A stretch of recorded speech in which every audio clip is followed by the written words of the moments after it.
All right, dudes, it is here. The Holosun IRIS 4 has dropped. Just got this one from my supplier. Already opened the box. Been feeling up on it a little bit.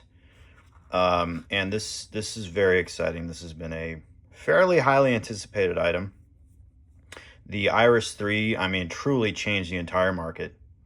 And I always have said that the quality on Holosun lasers is like, I call it abnormally good, because it's just for the money you pay compared to other high quality, high on quality control, high on durability and construction, is off the chain. And that's why the IRIS 3 was such a home run.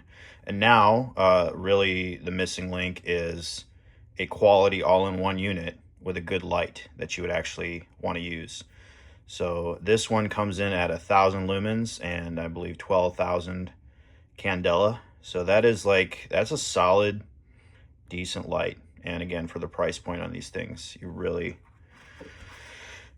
can't do much better. And the other very exciting thing is this switch. The switches that came with the IRIS 3 shocked me, surprised me, because again, it's a switch that not only comes with the unit, but that you would actually want to keep and use. You cannot say that for a lot of other included switches when it comes to these laser units. A lot of those switches are, you basically can't tell them apart from an airsoft switch, and you want to basically throw it in the trash. This one you would actually want to keep and use. With the IRIS 3s, you had some that came with this Vis override and some that did not. This one you have a dual switch and a Vis override. So can't wait to get this out on the range. We're not going to do like a torturous in-depth review of the laser, just because number one, the IRIS 3 has been very well reviewed, and the 4MR ranches of the world will also give you all of that accuracy testing, durability testing, and torture testing.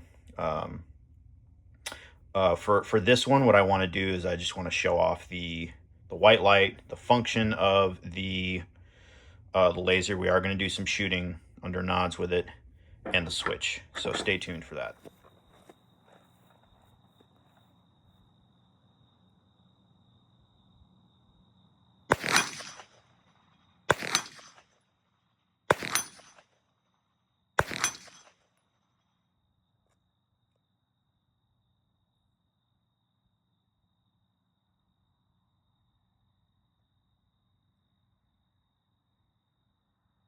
Holy hindsight, Batman.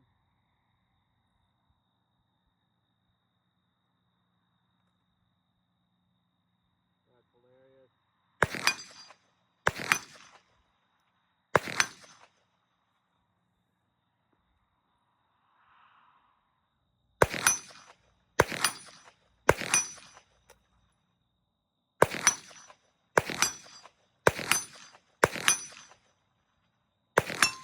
What is up, my dudes?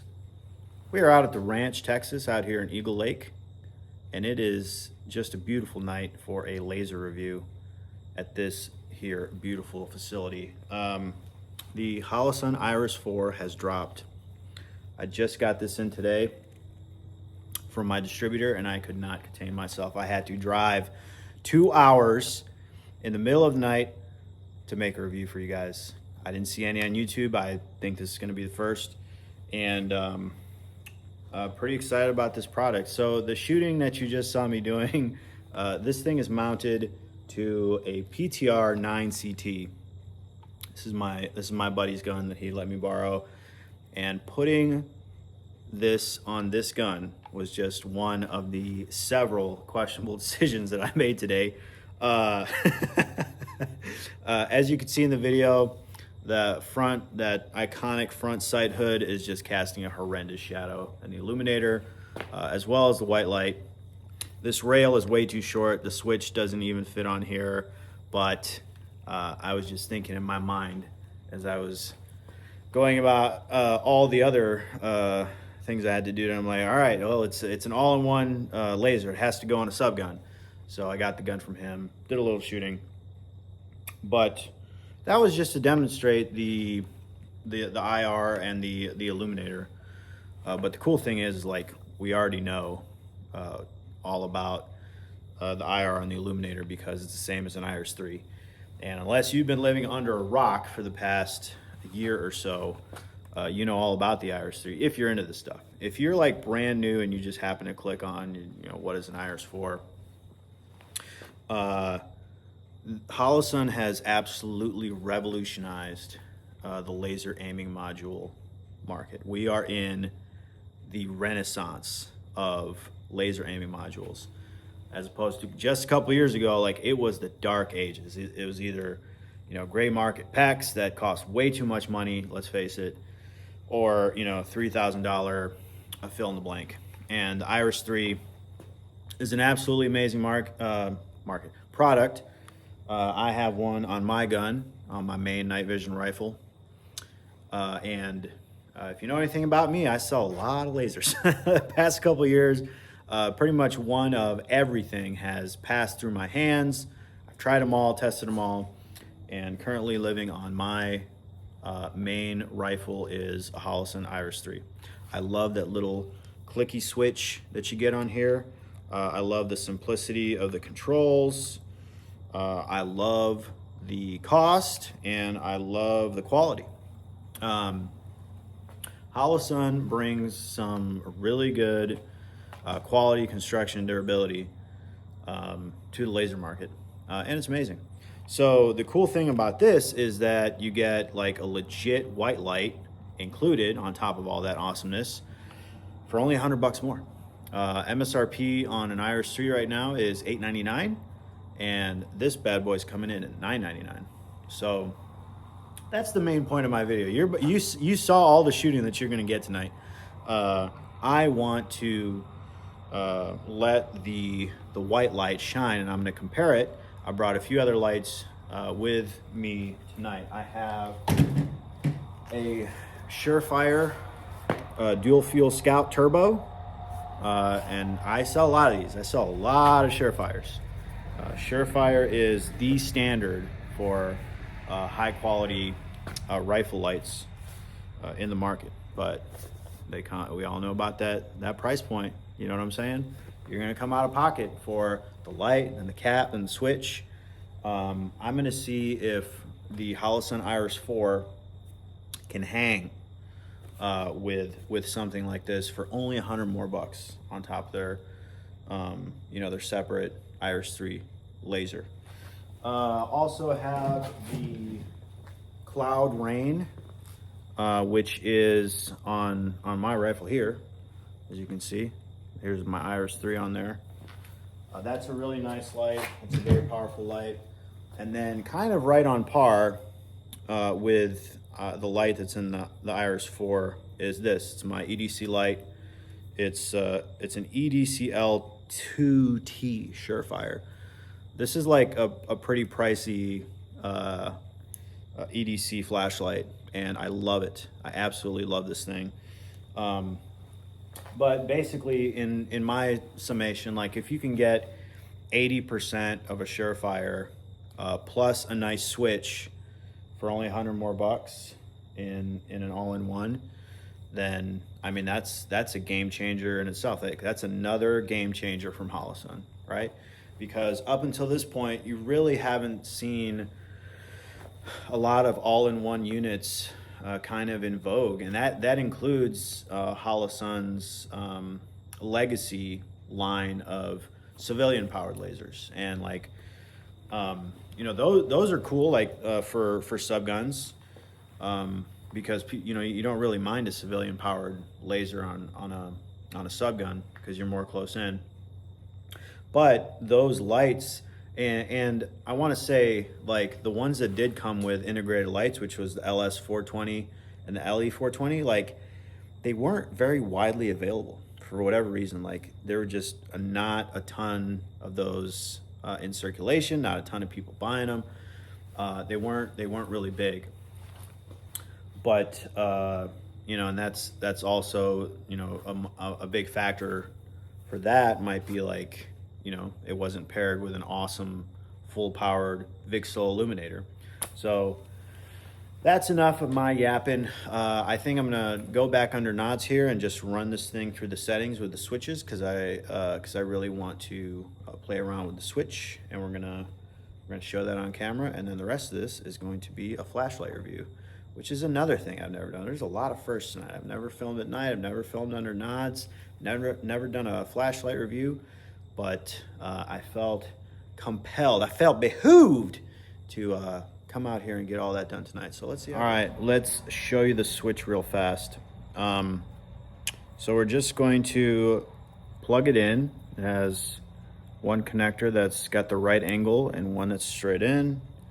We're going to go in like this and that, and it goes in there nice and easy. It's not too tight.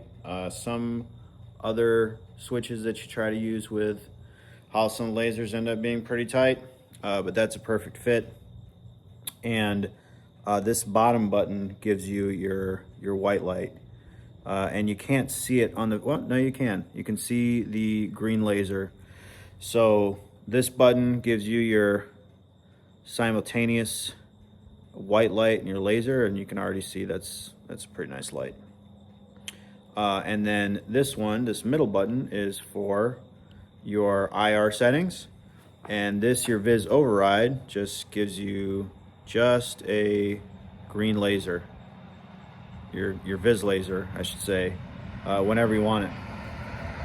So these buttons feel super nice. They're extremely tactile. They're not like soft and mushy, but they're not hard to press at the same time. Like compared to the buttons that the switches that used to come in the legacy units, those were not looked at very favorably in terms of, actually the button itself wasn't bad. I think it was the attachment. It was the attachment that people weren't really hot on, but the attachment here is pretty nice. You get two of these cross bolts, just like you get a cross bolt on the bottom of the laser itself.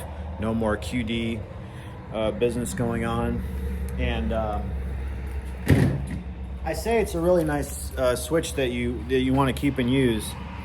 The only reason that I didn't do that with the one from my Iris 3 is because I had a mod light mod button, and I had this HRF Concepts ramped housing for the switch, which I like a lot.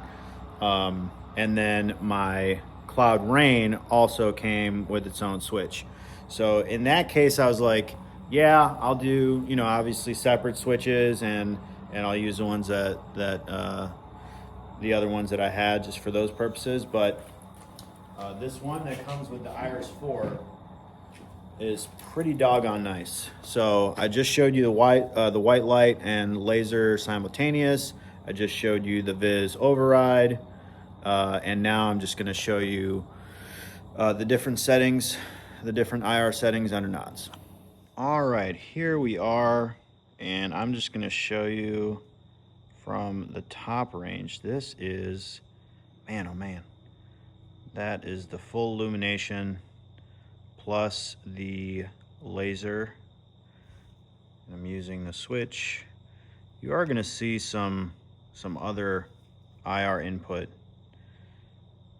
here in the video, and that is from the security cameras here at the ranch. But that's all right. We need security cameras here because we need to make sure that people don't do knucklehead stuff on these ranges. But yeah, that's the IR pointer on high, and there's our lovely security camera. Can't really get around that. And this is dual low, and even with that other IR light just blasting us, there we go, it's gone away now. You can still see it. That's your standard, you know, Civ power that you were used to on the legacy units and other Civ power lasers. It's a Civ IR pointer, and this is at 100 yards. We got 100 yards on this range.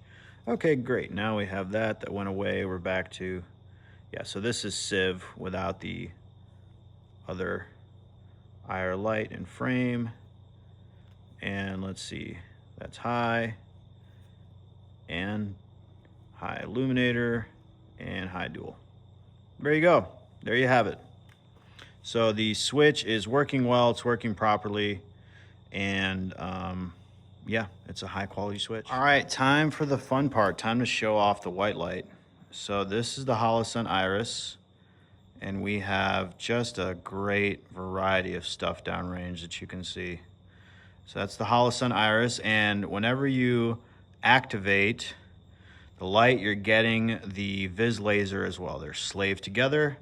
And then just for comparison, here is my Surefire EDCL2T. So I would say the Holosun is definitely getting a bit more throw. It's definitely getting a bit more reach. But I mean, like, this is a EDC light, so I would think that spill is definitely what we want in the EDC light. But my EDC light is very powerful. Like, if you look at that thing, you are out of commission for like 15 seconds. But so yeah, that's the demonstration there. There's a difference. All right, next up, we're gonna go head to head Holosun with a Surefire Turbo. Oh, baby. That sucker is punching it, dude. So yeah, insane difference in candela. And then the Surefire's actually 600 to 700 lumens. So it's got the Surefire rechargeable battery in there. So that's getting 700 lumens.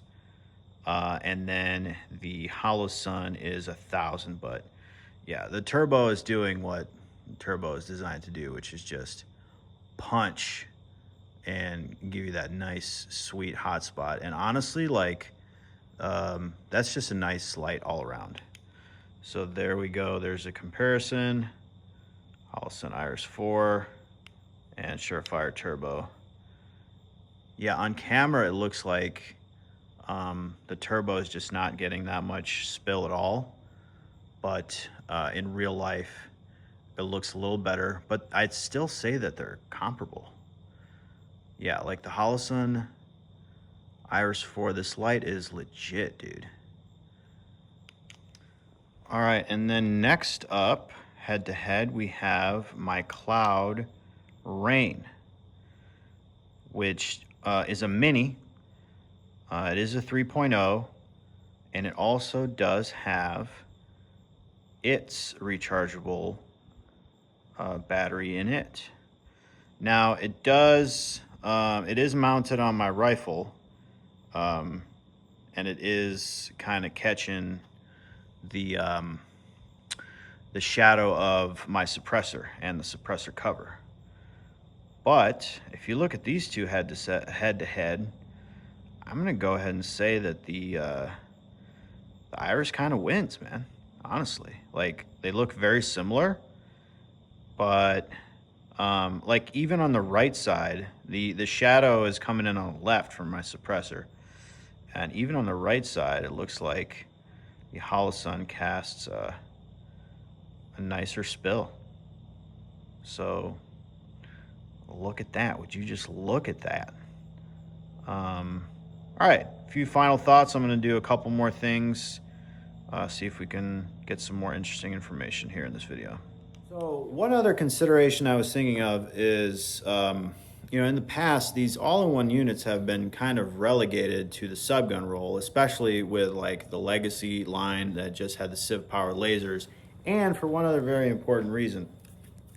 It's because when you have a dedicated rifle light like this, you can put it wherever you want on the gun, depending on the size of the light. If you're getting the light that you really want, blah, blah, blah, you can get one of these like air socket light bars and poke this sucker out, especially if you have a suppressor like I do on the gun, and you can park it out as far as you possibly can toward the end of the suppressor, so you get as little shadow from that suppressor or whatever's hanging off the end of your gun as possible, right?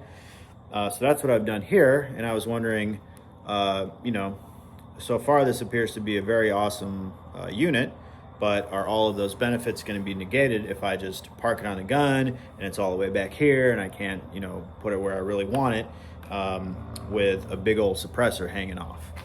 So I think that's going to be pretty easy to see as I've just like flipped my upper upside down. It's going to be in an even lower position as opposed to if, since there's this top section of Picatinny here. But we're going to be able to see that on camera when I just rest that there with my hand. How does that look? And in comparison, like in real time with my light, because I'm going to be able to shine them both. So let's see how that looks. All right, so the first thing you're going to see is the cloud rain, and you're getting that shadow now on the right side of the sight picture because the rifle upper is upside down. And then the next thing I'm going to do is I'm going to rest the Iris 4 on top, the top surface, which is now the underside, the rifle upper, and show you this. If I could double click the button correctly, there we go. So downrange, it's actually more of like an open sight picture because the shadow is now at 6 o'clock. So that's actually pretty cool. There's still a shadow, but it's kind of like down out of the way. However, there's definitely more of that splashback on the suppressor cover because the light is parked way farther back, right? So if I shine the rain, the cloud rain, you can see you're only getting that little tiny bit of splashback because the cantilever mount that it's on is pushing it way farther out. So definitely a little bit of pro and con, but a lot less con than I thought, right? In terms of the downrange sight picture, that's actually pretty cool. So that's pro, and then but the splashback is definitely a bit of a con. So that's a bit of a double-edged sword, but I would say that allows you to keep playing both sides of the fence in terms of that question. Like if you want an all-in-one at a banging price point with a powerful light and a very acceptable sight picture, then you're going to pull the trigger on a Holosun IRIS 4. If you want to still really customize your light setup because you know exactly what you like and you want to surefire it up and place it just where you want it, then you're still going to go that route. So I'd say that's a nice little point of information for you guys and for myself. All right, y'all, we did that. Another review in the books, another home run for Holosun. They're absolutely killing the game. And again, just making amazing stuff accessible for the common working man.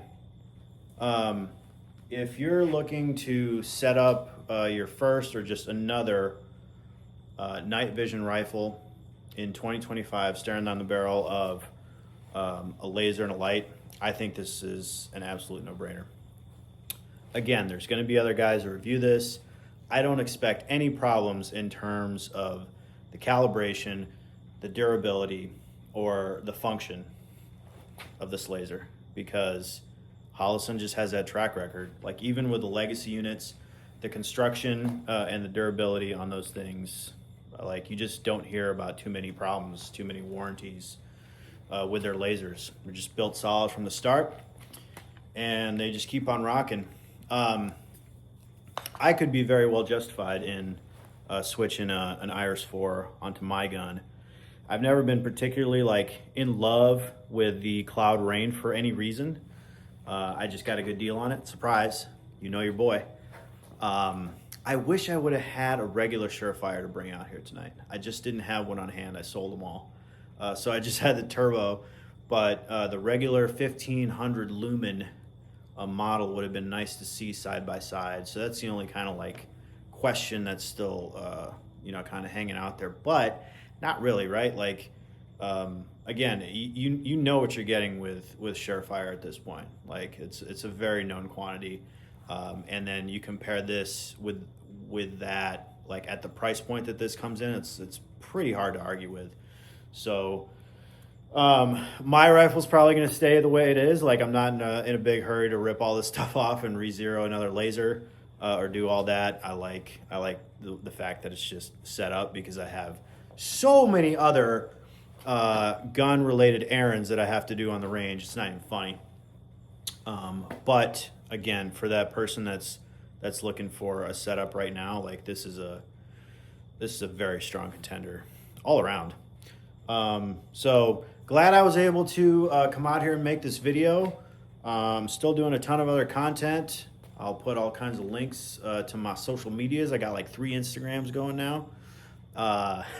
Still doing Vepr 12 stuff, still competing, having fun with friends, old and new, and starting to also branch more into playing around in the woods, doing some tactical stuff. Definitely want to get more into that. I need to train more with all this kind of stuff that, you know, I've paid thousands of dollars for, and as well as, you know, my EDC and all that side of things. I've always gravitated more towards competition and the funsies, but hopefully you'll see more of that kind of content from me soon. And with that said, I think that's about it. Don't forget to like, follow, and subscribe, and shout out to the guys that run this range. It is a blessing and an honor and a privilege to be able to come out and have a place like this to film, to train. And shout out to Clark, who's one of the managers at this place. I'm really glad I was able to come out here and do this video. And praise be to the Lord, our Father in heaven, the one true God, and our Savior, Jesus Christ. And that being said, we thank you for tuning in. We'll see you next time.